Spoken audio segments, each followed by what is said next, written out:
It's Daniela with Bestie Life, and today I get to talk to Melissa Maxwell, a multi-passionate entrepreneur, wife, and mom who talks about finding alignment, confidence, and what you were meant to do. So thanks so much for joining us today. Well, hi, everybody. Thanks so much for joining us today. I'm with Melissa from Melissa Maxwell. Hey. Hi. How are you? I'm doing great. Good. Well, Super thanks so much excited for joining us today. Maybe we'll just dive right in and let you start by introducing yourself to everyone. All right, so I'm Melissa Maxwell. Right now I go by holistic mindset coach, but I've definitely have held a lot of titles in the past.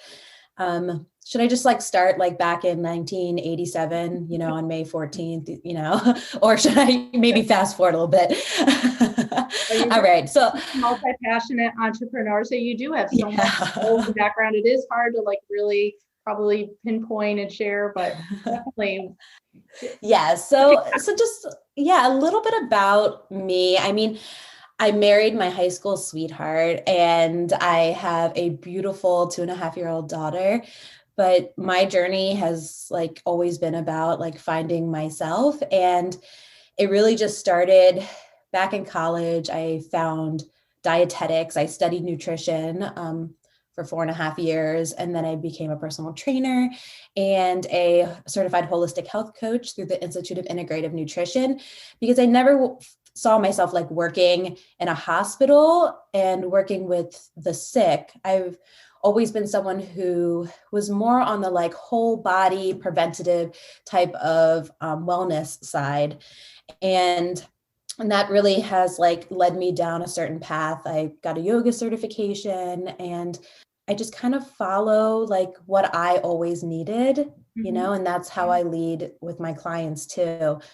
One of the most fun facts about me is I've started 15 businesses, and it all started with a decorative cake business, and which is really funny coming from a nutrition background. And it has changed and morphed over these years through beauty and supplements and all sorts of things. And I have really found my home here in the holistic wellness space. That's great. And you definitely, just through other conversations we've had, you bring that peace, in any conversation you have, and you're so insightful, and you really are trying to get to the root of where it comes from for people and looking at the source. So it definitely comes out in so many things that you do. So in the midst of all of this, you kind of said you follow where your heart goes. So in addition to professionally, what does finding that happiness and that bliss look like for you just in general? Well, of course, over the years that has changed, right? I thought happiness came from success and, the culturally derived success of money, fame, glory, all of those things. But these days, success looks different. And my happiness is really derived from alignment and ease. It has to be one or the other. If it doesn't feel easy, if it's challenging me and it feels like a little bit of a push, then it at least better be in alignment with who I am and what I'm doing and how I want to be seen in the world and my purpose. Right. So that's just kind of it.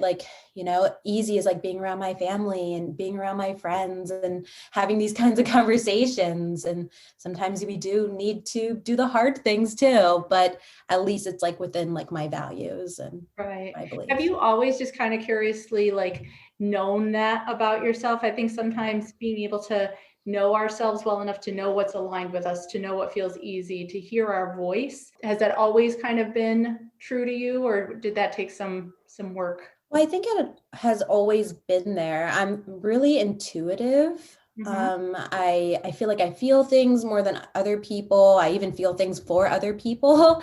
Okay. And I feel it just wasn't so conscious. I was intuitively moving from something to the next thing because I found that little bit of alignment, or I felt it was a little bit easier, but maybe not necessarily the right path, And then when I was really able to hone the skill of what do I want and what do I desire and what brings me joy, then those two things kind of fell in line a little bit better.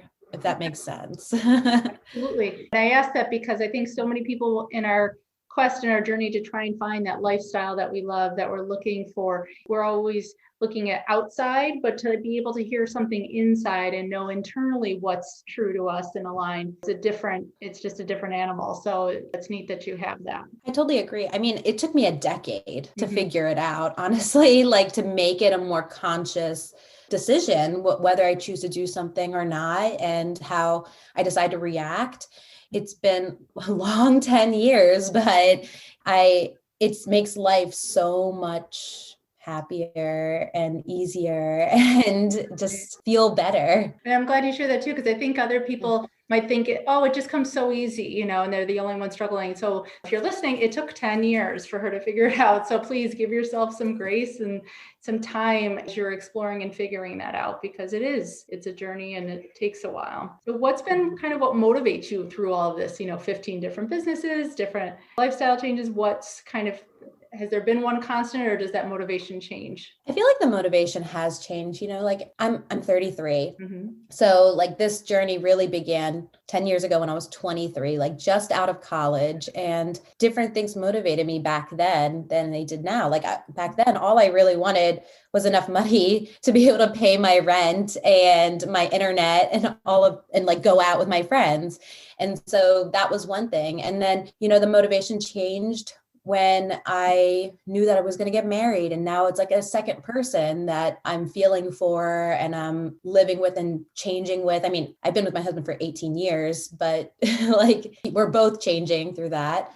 And then you have a kid, and then your motivation's different. It's like you want to leave a legacy and you want to make sure that you're a good role model. And it all comes back to how I feel now is like I am motivated by that feeling I get when I'm on the right track, when I feel really authentic in how I'm expressing myself, when I feel like I'm speaking from my heart and I'm helping people like in a group coaching session, or when I'm with a one-on-one client and they're having a breakthrough, like those feelings, they really motivate me. And, it makes me continue my learning. It makes me continue my own progress within myself because I give my clients things that I needed. Mm-hmm. So, and that's what I teach. And definitely, it sounds like the connectedness and the energy. It is so symbiotic when you're working with someone that it's not just one-sided. That definitely shows. What stresses you out? You're definitely into yoga and alignment and balance, and you've got all these great things going on, but obviously we're all people. We all have those days. Like, what would you say is your trigger point? Oh my gosh. I mean, there's so many things, right? These days, there's a little bit of ease now that things have changed politically. Right. It's tough. I would say like the thing that really stresses me out is like one-sided conversations. Mm-hmm. When you're saying something and no one's listening to you, or they're saying something and you don't understand what's happening because you can only hear yourself. Like, I feel like that happens a lot.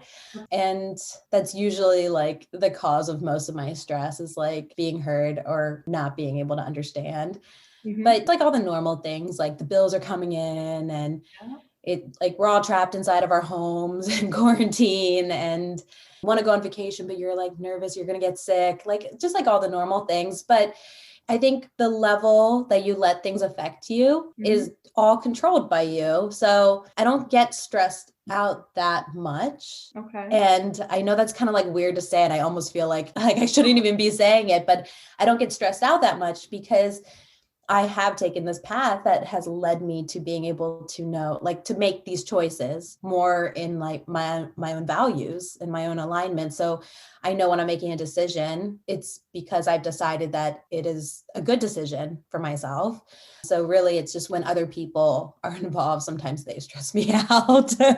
You've definitely invested the time and the energy in working so that you're at that place where life happens, but it's not affecting you in that same way. It's not overwhelming and controlling you. And that's a great place to be at, and recognize that it is possible with that work and that effort and knowing yourself in that way. Yeah, I feel like a lot of people think that life is happening to them, and that's why they take it so personally. But really, life is just happening kind of like around you, and you get to choose how you respond, and you get to choose what you take in. and what you put out. And it's just all this one big universe, right? Instead of it just attacking you. No, and I think to know that you can get to that place. I think we all wish we had more days like that. Life wasn't just happening and we're responding, that we're leading the ship a little bit more than trailing behind. But so if there was something that people thought you have like totally together, but you don't always feel like you do, what would you say that is? Mom life. Yeah. 100% mom life. Like we all post these like cute pictures of our kids and stuff on Instagram and Facebook. And then the next picture is like us working out. And the next picture is like a perfect meal. And I think a lot of people think that, I'm like the perfect housewife and perfect mom and perfect human being. And that I have this like great work-life balance, but in all reality, I definitely go through phases where one thing is unbalanced and the next thing's unbalanced. And I go with those ebbs and flows because I know that it'll all just cycle through and it'll keep changing. But that's definitely one thing. It's like they all think that I'm this like super mom. No, and I think, just to be real like that, I think we all have our extremes and our moments. And personally, I believe balance doesn't always come from everything being in a level place, because it is going to be heavier maybe on the work side one day, heavier on the mom moment the other day or whatnot. And being able to pivot and adapt and be resilient through it is, like you said, where it all kind of comes back around and ends up even Steven at the end. Absolutely. Yeah. I mean, being resilient, that's like the most important like trait to ever get, is how you can overcome adversity. And then on the other hand is like resourcefulness too. Like, okay, can you use the things around you? And that's something that I have learned, to create a little bit of that balance in my mom life. It's like, okay, who can help? Right. So that this isn't so hard. I think is one of those huge skills we don't learn enough about, or we don't see enough to really appreciate that it's not a weakness, that it is something that helps make all of us stronger to be able to do that. So I'm so glad you said that. Yeah. No one has to be the perfect mom, because there's no such thing. Yeah. Being the perfect mom means loving your kids and showing up, and that's it. There's like a quote or a meme or something that says, some days you have ice cream for breakfast, some days you have salad, and it's okay, either way, or whatever it's like. Yeah. Some days it's just all hot chocolate. Some days it's water, like whatever. So along with resiliency, another principle that I always like to talk about is gratitude. I think gratitude is so enriching for ourselves and for others, and it has so many healing properties and things like that. So if you have to think about like, what are the things that you're most grateful for? What would you say those are? I like to call them my 3 Gs. I might need to get warmed up for this one. This one's a tough one. Because I do have a gratitude practice that I do every single morning. Yeah. I mean, like every morning I practice thinking up 3 things I'm grateful for from the last 24 hours. Okay. Because it takes away like the big things, right? So when I was like thinking immediately, I was like, oh, I'm really grateful for like the virtual cloud, because, I almost lost something the other day, a document. I'm really grateful for having Sundays off so that we can enjoy the snow day that we just experienced. And I'm really grateful for Thai food from this local restaurant. But if I did think of the big things, I'm so grateful for my husband. In like 18 years, like being able to grow and change and adapt and transform together and be able to stay together, like that is a huge feat. And I'm about to generalize myself and say that I am not an easy person, but I think like I have a lot of personality.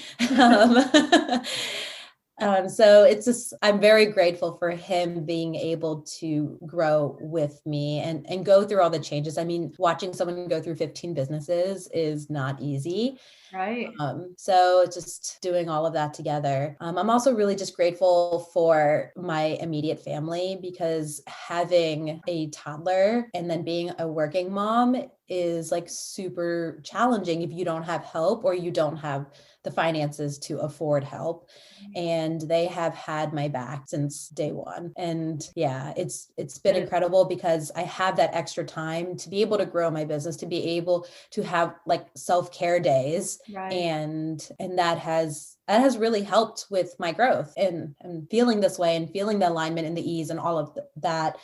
And I'm just so grateful for them. And I'm about to like be super corny, but I'm like super grateful for myself.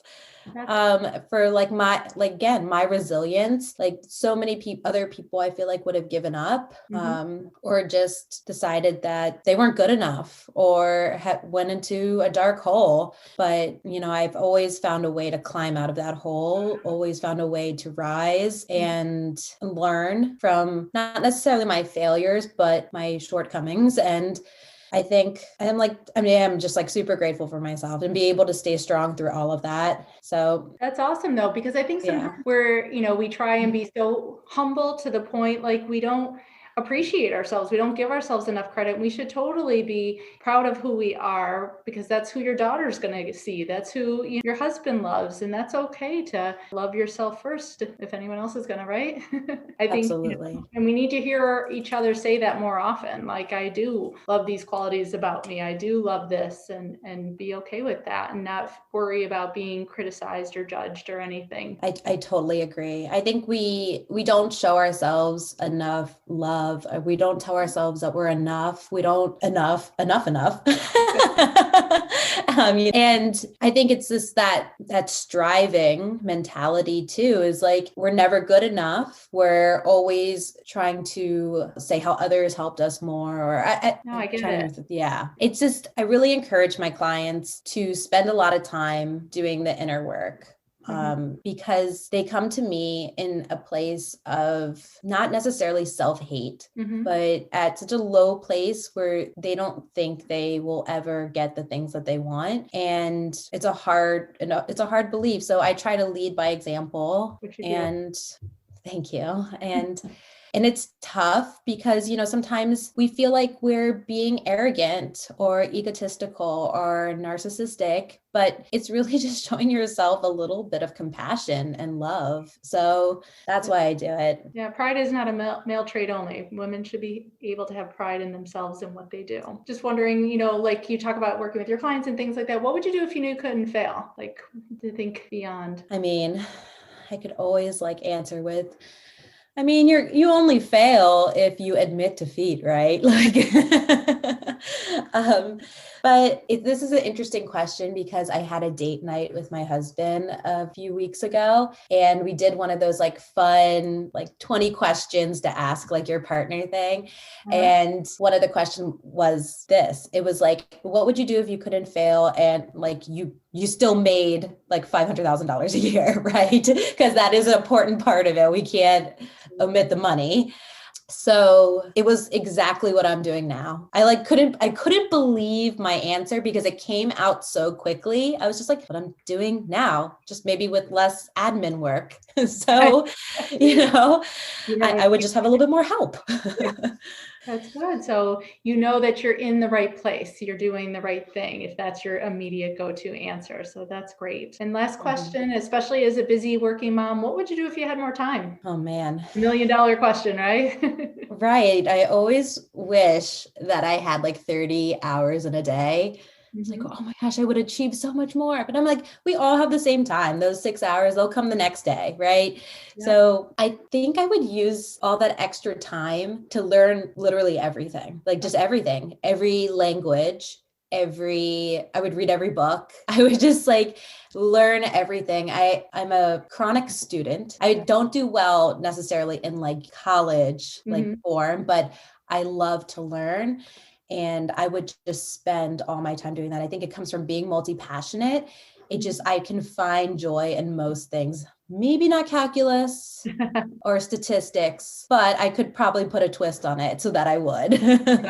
No, I think being a lifelong learner is so much more than being an excellent test taker. And you're always going to be growing and kind of enhancing the world by being that type of person. So that's fantastic. So how would someone be able to work with you, Melissa? There are a few different ways. I occasionally put out a 28-day program. I just had one end last week, so stay tuned for the next one. And that is a group program, usually mixed with one-on-one coaching, with group coaching, and with community support. Okay. And then I also offer one-on-one coaching. in a bunch of different levels and a bunch of different capacities. If you want nutrition and fitness coaching, or if you need more of the holistic mindset coaching, learning how to like take care of yourself first and how to change your inner dialogue and how to manifest. Or if you need a custom program, I am all about letting you be as unique as you are and giving you exactly what you need. The program I have sitting right there is not exactly the right one for you. So I also offer that. I also have a Facebook community that is absolutely free where I put a lot of goodness, inspiration, tips, journal prompts, and thoughts. I call it rebellious wellness and mindset for a reason because I like to challenge your thoughts. And I am offering a free challenge coming up in February, which you can just stay tuned to my Instagram and maybe if you join my group there to find more information. Right. And all the links will be in the show notes and everything like that. So you guys can totally follow Melissa, join up with her, have conversations and everything. And hopefully you'll find her as inspiring as I have getting to know her as well. So thank you so much, Melissa. I'm so glad you were able to join us today. Thank you so much for having me. This was a lot of fun. And I always enjoy these interviews because I feel like I learn a little bit about myself too while I'm speaking. I don't think we think about some of these things until we're forced to answer them. So it is, so helpful and informational for all of us. So thanks again. And if you could please leave me a 5-star review. I would love for more people to be able to hear Melissa's message, the message of Bestie Life. Please let me know if you have any questions in the comments, as well as if you would love to chat and find out more about living the lifestyle of your dreams. Please send me a message and I would love to connect. Thanks. Bye-bye.